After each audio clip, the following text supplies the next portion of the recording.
আসসালামু আলাইকুম সবাইকে এবং স্বাগত আজকের বিশেষ ভিডিওতে। আমরা আলোচনা করব 2026 সালের প্রথম প্রান্তিকে অর্থাৎ জানুয়ারি থেকে মার্চ মাস পর্যন্ত বাংলাদেশের ব্যাংকিং খাতের সবচেয়ে গুরুত্বপূর্ণ একটি বিষয় নিয়ে। কোন ব্যাংকগুলো সবচেয়ে বেশি মুনাফা করেছে এবং আপনার কষ্টার্জিত টাকা সেখানে কতটা নিরাপদ। সাম্প্রতিক সময়ে বাংলাদেশের ব্যাংকিং খাত নিয়ে নানা আলোচনা চলছে। এমন পরিস্থিতিতে সঠিক তথ্য জানাটা অত্যন্ত জরুরি। তাই আজ আমরা 2026 সালের প্রথম প্রান্তিকের প্রকাশিত তথ্য অনুযায়ী বাংলাদেশের সেরা 10টি মুনাফাকারী ব্যাংক, তাদের লাভের পরিমাণ, বর্তমান অবস্থা এবং আপনার আমানতের নিরাপত্তা নিয়ে বিস্তারিতভাবে আলোচনা করব। চলুন তাহলে দেখে নেওয়া যাক এই প্রথম প্রান্তিকে কোন ব্যাংকগুলো সবচেয়ে ভালো পারফর্ম করছে। নাম্বার 1-এ রয়েছে BRAC bank.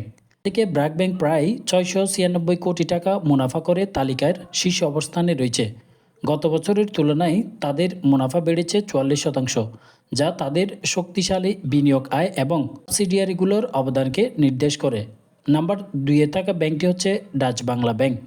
Dutch Bangla bank প্রায় 261 কোটি টাকা মুনাফা করেছে, যা গত বছরের তুলনায় 195% বেশি।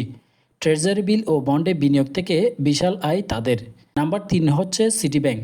সিটি ব্যাংক প্রায় 241 কোটি টাকা নিট মুনাফা অর্জন করেছে, যা গত বছরের তুলনায় 162% বেশি। তাদের মূল আয়ের উৎসগুলো থেকে শক্তিশালী প্রবৃদ্ধি এলেও ক্রেডিট বৃদ্ধির ধীরগতি নিয়ে ব্যাংক কর্তৃপক্ষ কিছুটা চিন্তিত। 4-এ রয়েছে পূবালী ব্যাংক। পূবালী ব্যাংক প্রায় 223.85 কোটি টাকা মুনাফা করেছে। শেয়ার প্রতি আয় হয়েছে 1.72 টাকা এবং 1.3 বিলিয়ন শেয়ার নিয়ে তাদের আর্থিক স্থিতিস্থাপকতা প্রমাণ করেছে। 5-এ থাকা ব্যাংকটি হচ্ছে প্রাইম ব্যাংক। প্রাইম ব্যাংক প্রায় 208 কোটি টাকা মুনাফা নিয়ে এই তালিকায় স্থান করে নিয়েছে। তাদের পারফরম্যান্স স্থিতিশীল এবং ব্যাংকিং খাতে তাদের অবস্থান বেশ শক্তিশালী।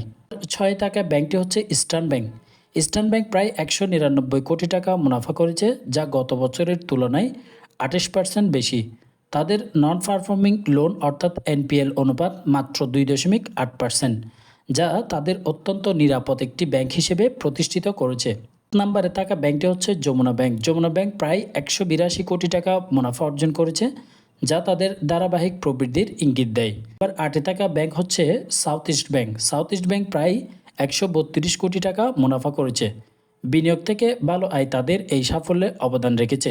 এবারে থাকা ব্যাংকটি হচ্ছে উত্তরা ব্যাংক। উত্তরা ব্যাংক 128.07 কোটি টাকা মুনাফা করেছে, যেখানে তাদের শেয়ার প্রতি আয় ইপিএস ছিল 1 টাকা 32 পয়সা করে।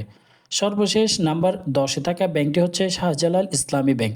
শাহজালাল ইসলামী ব্যাংক প্রায় 124.65 কোটি টাকা মুনাফা নিয়ে শীর্ষ 10-এর তালিকার মধ্যে রয়েছে। তাদের শেয়ার প্রতি আয় হয়েছে 1 টাকা 12 পয়সা করে। এখন প্রশ্ন হলো, এই ব্যাংকগুলোতে আপনার টাকা রাখা কতটা নিরাপদ? চলুন বর্তমানে ব্যাংকিং খাতের কিছু গুরুত্বপূর্ণ দিক বিশ্লেষণ করি। নন পারফর্মিং লোন অর্থাৎ এনপিএল সংকট। 2025 সালের ডিসেম্বর মাস পর্যন্ত বাংলাদেশের ব্যাংকিং খাতে সামগ্রিক এনপিএল অনুপাত ছিল 30.6%, যা বেশ উদ্বেগজনক। তবে BRAC bank, eastern bank, city bank এবং প্রাইম ব্যাংকের মতো শীর্ষস্থানীয় ব্যাংকগুলো তাদের এনপিএল অনুপাত 5%-এর নিচে রাখতে সফল হয়েছে, যা তাদের তুলনামূলক অনেক বেশি নিরাপদ করে তুলেছে। আমানতকারীর সুরক্ষা। নতুন অধ্যাদেশ অনুযায়ী ব্যাংক ব্যর্থ হলে প্রতি আমানতকারীর 2 লক্ষ টাকা পর্যন্ত তাৎক্ষণিকভাবে ডিপোজিট ইন্স্যুরেন্স ট্রাস্ট ফান্ড দ্বারা সুরক্ষিত থাকবে। বিশ্লেষকরা পরামর্শ দেন, ঝুঁকি কমাতে একাধিক শীর্ষস্থানীয় ব্যাংকে আপনার আমানত ভাগ করে রাখা উচিত। একীভূতকরণ এবং এর প্রভাব। National bank, Padma bank, ICB ইসলামী ব্যাংকের মতো কয়েকটি দুর্বল ব্যাংক বর্তমানে একীভূতর প্রক্রিয়ার মধ্য দিয়ে যাচ্ছে। বাংলাদেশ ব্যাংক এই প্রক্রিয়া সহজ করলেও লুট হওয়া অর্থ পুনরুদ্ধার নিয়ে উদ্বেগ রয়েছে। তবে একীভূত হওয়া ব্যাংকগুলো আমানতকারীরা এখন আবার মুনাফা অর্জন করতে পারবে, যদিও এই প্রতিষ্ঠানগুলোতে তারল্য সংকট এখনও বিদ্যমান।